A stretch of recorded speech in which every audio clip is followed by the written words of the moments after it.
I'm very lucky to be seated here with Paul Gustard. He is the defence coach of the England rugby side, former defence coach of Saracens as well, and former England rugby player. Paul, it's lovely to be here with you. I've spent the last 10 days observing Paul coaching, which has been fascinating, and thought I'd pick his brain a little bit on the subject of leadership, which is something that I love to talk about, as you know. Leadership is ... Oh, good question. Good question. My kind of take on leadership, I guess, is leadership is many things at different times. So to be a leader, you don't necessarily have to be a vocal leader. You could be a physical leader, an energy leader, someone that's more tactical, someone that sort of leads by example off the field. And I think at any different time, at different stages of your career, you may bend and flex between those kind of leadership styles.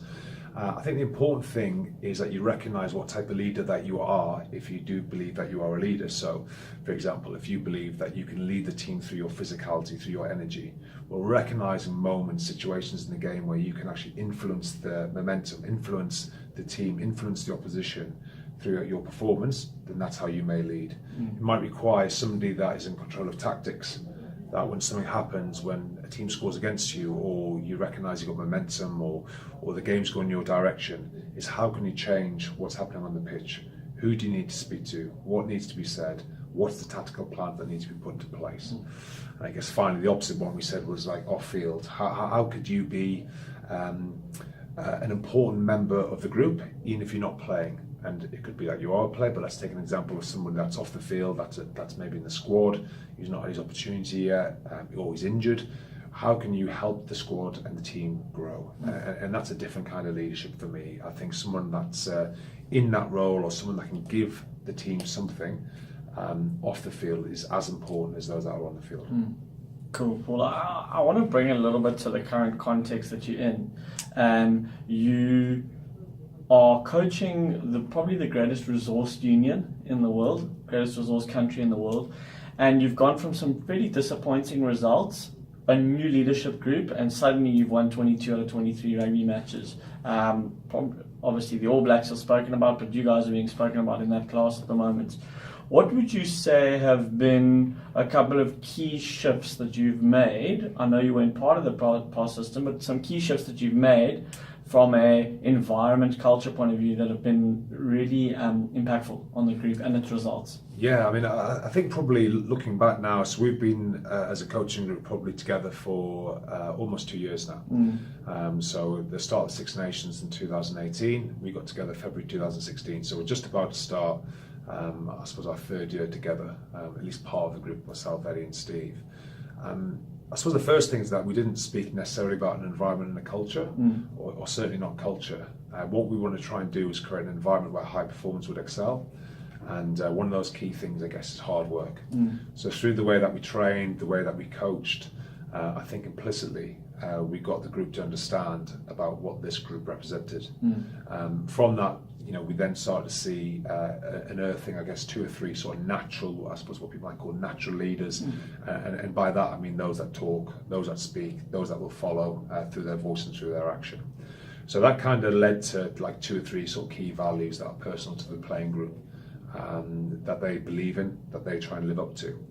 And then as a coaching group, we obviously need to support that and try and use that language as much as possible to reinforce messages, to hold them accountable.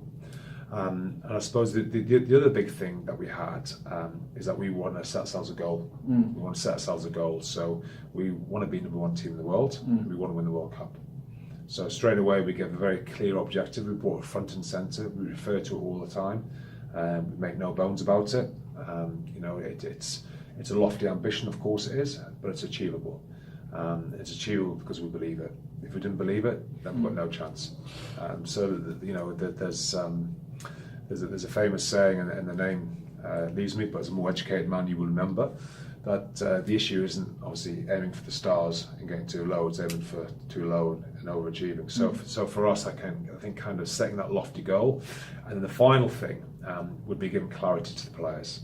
I think there was a lack of clarity about performance, lack of clarity about expectations, and a lack of clarity about accountability. So I think in and around those 3 topics, broad brushstrokes, I think that's what we've tried to do. It's interesting because, so often, and you'll know this, so often the way is let's set a set of values, or let's set a vision and then try and work into that. Yours was almost a more emergent way. You had a goal and you had one idea, which was high performance. Correct. And the rest has kind of worked itself out. Teething problems? Have there been any teething problems or errors that you've made?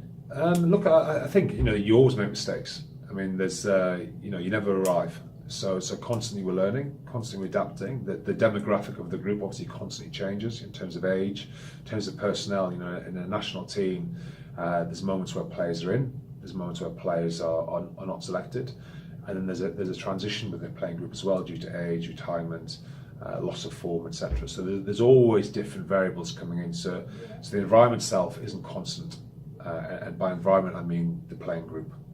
Where we train, who we play against. There's not the same four walls we're surrounded by week in, week out, as you would find in a club environment, a traditional team environment. So from that change also creates a bit of excitement. I think you get some payoff from that. But going back, I suppose the sort of first thing you raised, we had a week and a half, and then we played Scotland in our first Test match as a group together. So there wasn't a lot of time, and we had to invest time in what was the most important. That was winning a Test match. So I think probably on the back of that, the whole ethos of culture was kind of created through high performance. And then along the way, we've got to find ways to keep motivating the group and keep holding them accountable to the standard that they've set and that they keep driving now.